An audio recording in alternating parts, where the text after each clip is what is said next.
Hi friends, ఎలా ఉన్నారు? Welcome to our channel Parvati ముచ్చట్లు. కుంభకర్ణుడి పేరు చెప్పగానే గుర్తుకొచ్చేది నిద్రా భోజనం. రామాయణంలో ఈ పాత్రకు ఒక ప్రాముఖ్యత ఉంది. రామాయణం ప్రకారం కుంభకర్ణుడు రావణుడి తమ్ముడు, అలాగే విభీషణుడు శూర్పణఖకు అన్నయ్య. అతను విశ్రవ ఋషి, కైకసి రాక్షసుల కుమారుడు. కుంభకర్ణుడు అనే పేరుకి అర్థం నిద్రపోయేవాడు కాదు. వాస్తవానికి దాని అర్థం కుంభం అంటే కాడ, కర్ణుడు అంటే చెవి. చిన్నతనం నుండి అతనికి పెద్ద చెవులు ఉన్నందున కుంభకర్ణుడు అని పేరు పెట్టారు.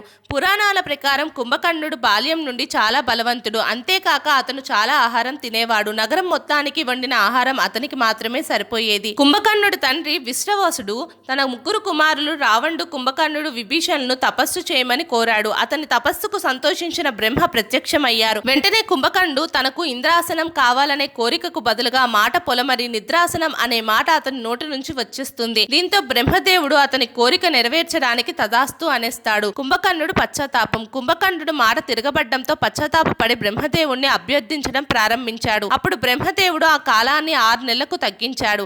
ఆ తర్వాత అతను 6 నెలలు నిద్రపోతాడు. ఒకరోజు మాత్రమే మెలకువగా ఉంటాడు. ఆ తర్వాత అతను తిరిగి నిద్రపోతాడు. కుంభకర్ణుడికి ఈ వరం ఇచ్చేటప్పుడు ఎవరైనా బలవంతంగా లేపడానికి ప్రయత్నిస్తే అది కుంభకర్ణుడి జీవితంలో చివరి రోజు అని బ్రహ్మదేవుడు చెప్తాడు. యుద్ధంలో రావణుడు శ్రీరాముడి చేతిలో ఓడిపోవడం ప్రారంభించినప్పుడు బ్రహ్మదేవుడు చెప్పిన ఈ మాటలు నిజమయ్యాయి. అప్పుడు రావణుడు కుంభకర్ణుడిని బలవంతంగా నిద్రలేపి సహాయం కోరుతాడు. ఆ తర్వాత కుంభకర్ణుడు అదే రోజు యుద్ధంలో మరణిస్తాడు.